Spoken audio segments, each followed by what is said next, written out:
Bismillahirrahmanirrahim. Assalamualaikum warahmatullahi wabarakatuh.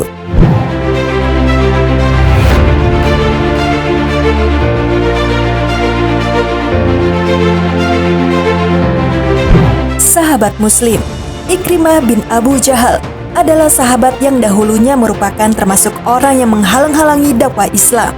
Dengan keras ia menentangnya selama hampir 20 tahun. Dalam kurun waktu tersebut, ia tidak pernah berhenti menyakiti Rasulullah dan kaum muslimin. Namun, ketika Allah menanamkan cahaya iman di hatinya, ia menyesali setiap detik yang digunakan untuk menjauh dari nikmat kebenaran dan dari mengabaikan jalan yang lurus. Kendati baru memeluk Islam pada fase akhir kehidupannya, ia bertekad untuk terus beramal soleh serta mengorbankan jiwa dan hartanya, hingga seakan-akan berlomba dengan waktu untuk mengganti semua kebaikan yang dahulu luput darinya bersama Rasulullah Shallallahu Alaihi Wasallam. Lantas, bagaimanakah kisah masuk Islamnya Ikrimah bin Abu Jahal yang ayahnya dijuluki sebagai Fir'aunnya umat Islam, yaitu Abu Jahal? Berikut adalah kisahnya yang sudah kami rangkum untuk kalian semua. Namun, sebelum lanjut ke videonya, silakan tekan tombol subscribe dan tombol lonceng di bawah ini sebagai bentuk dukungan kalian agar channel ini tetap terus menyebarkan informasi seputar Islam. Dan terima kasih untuk yang sudah subscribe.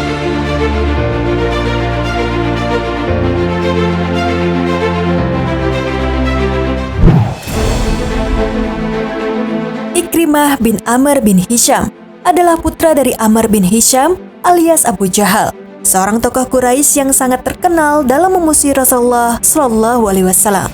Ikrimah tumbuh dalam asuhan ayahnya yang berpredikat kafir. Sumpah sang ayah untuk senantiasa memusuhi Rasulullah membuat dirinya termotivasi untuk ikut serta memerangi kaum muslimin. Memusuhi dan memerangi Rasulullah dijadikannya sebagai salah satu bentuk kepatuhan terhadap orang tua. Bahkan, dia amat diandalkan pada setiap perkara yang mereka hadapi, besar maupun kecil. Ikrimah radhiyallahu anhu dikenal sebagai pemuda Quraisy yang gagah berani dan seorang penunggang kuda yang mahir.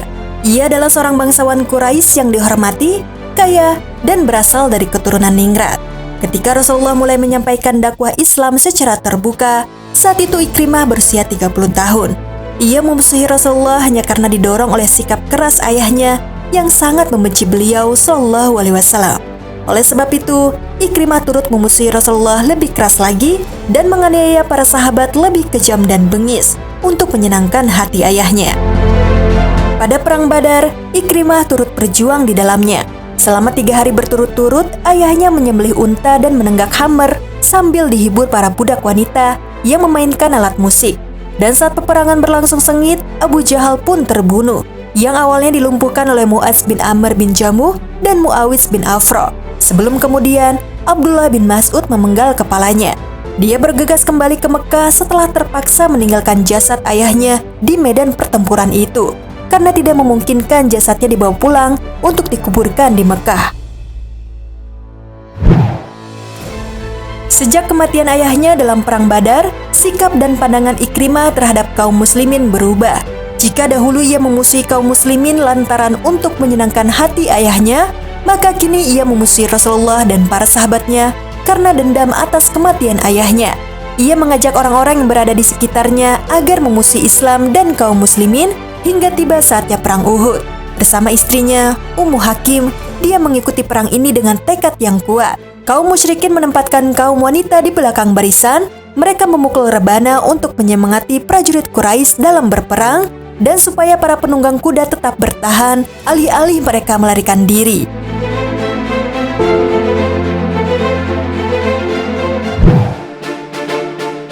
Selain dalam Perang Uhud, Ikrimah bin Abu Jahal turut andil dalam Perang Khandaq atau yang disebut juga sebagai Perang Ahzab, yang artinya perang melawan sekutu. Sebab dalam peperangan ini kaum muslimin memerangi pasukan sekutu yang terdiri dari kaum Quraisy dan umat Yahudi. Seperti yang dinamakan Perang Khandaq karena parit adalah strategi utama yang dipakai oleh kaum muslimin dalam peperangan ini. Singkat cerita, Perang Khandaq merupakan sinyal kekalahan telak kaum musyrik. Karena pada perang ini kaum musyrikin selalu gagal dalam menembus benteng pertahanan kaum muslimin. Karena strategi menggunakan parit dalam peperangan saat itu baru pertama kalinya digunakan di bangsa Arab. sehingga mereka belum melakukan persiapan yang cukup sejak keluar dari kampung halamannya, dan strategi yang mereka pakai selalu digagalkan oleh kaum muslimin.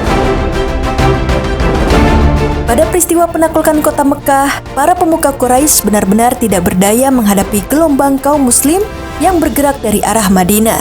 Pada waktu itu Rasulullah SAW dan pasukannya tidak melakukan pertumpahan darah. Sasarannya hanya meruntuhkan berhala-berhala di sekitar Ka'bah, sehingga menyadarkan sekalian penduduk bahwa hanya Allah yang berhak disembah.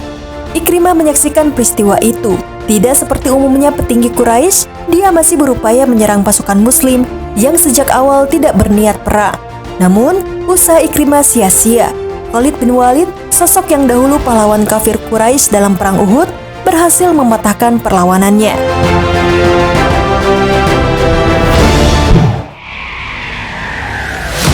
Karena kezoliman dan kekejamannya yang luar biasa kepada kaum muslimin, sampai-sampai muncul pengumuman di kalangan umat muslim untuk menjatuhkan hukuman mati kepada Ikrimah. Oleh karenanya, Ikrimah memutuskan untuk kabur dari kota Mekah ke Yaman karena ia takut dihukum mati. Setelah mengetahui suaminya masuk dalam 10 daftar nama orang yang halal dibunuh, istrinya yang bernama Ummu Hakim menemui Nabi dan meminta jaminan keamanan untuk suaminya itu. Sebelumnya wanita ini menyatakan 2 kalimat syahadat di hadapan beliau. Maka jaminan keamanan diberikan kepada Ikrimah bin Abu Jahal.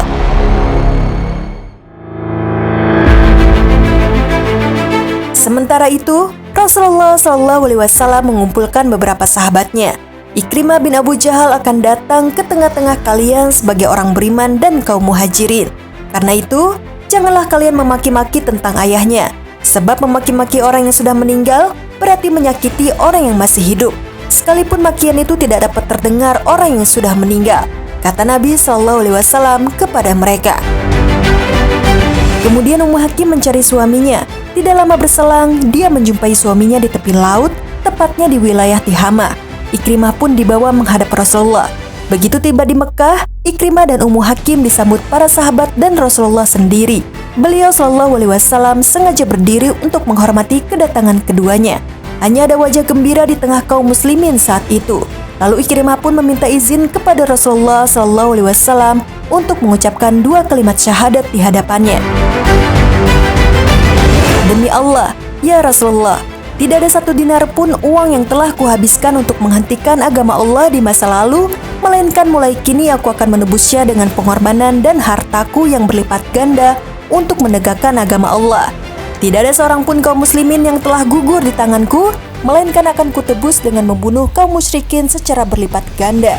Semua demi menegakkan agama Allah, ucap Ikrimah putra Abu Jahal itu. Setelah berislam, Ikrimah terus meningkatkan kualitas iman dan ketakwaannya.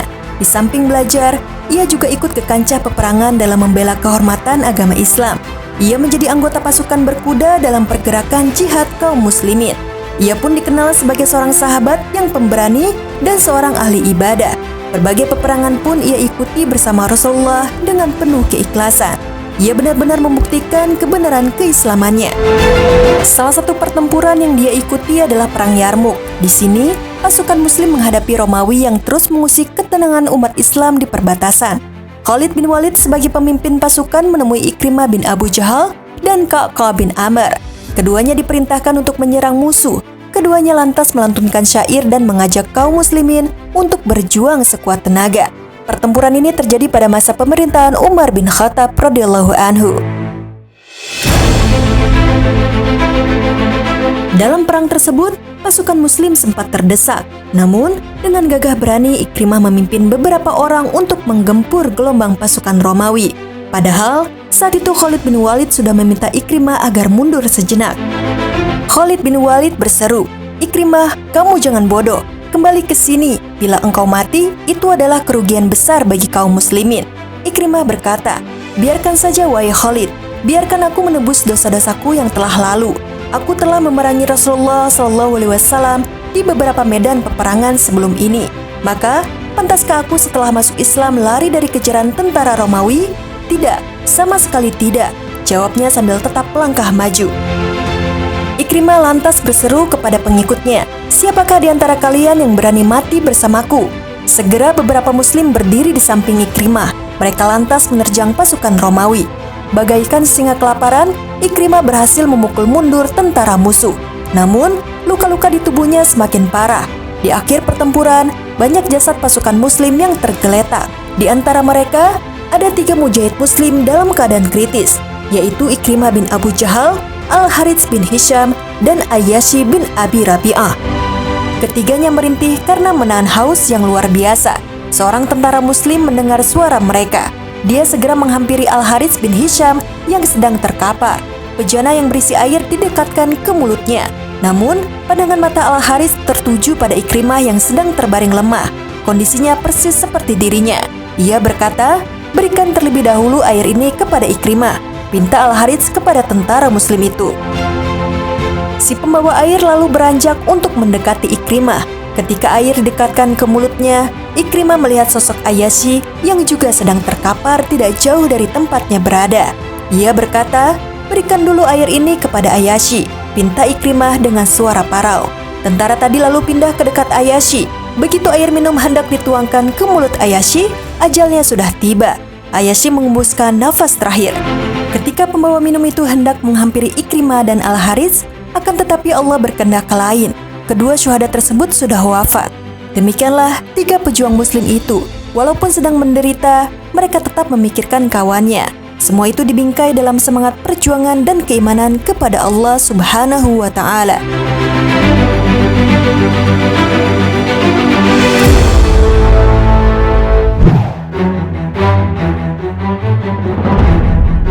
Sahabat muslim, demikianlah semestinya seorang muslim menebus kebaikan yang luput darinya pada masa lalu.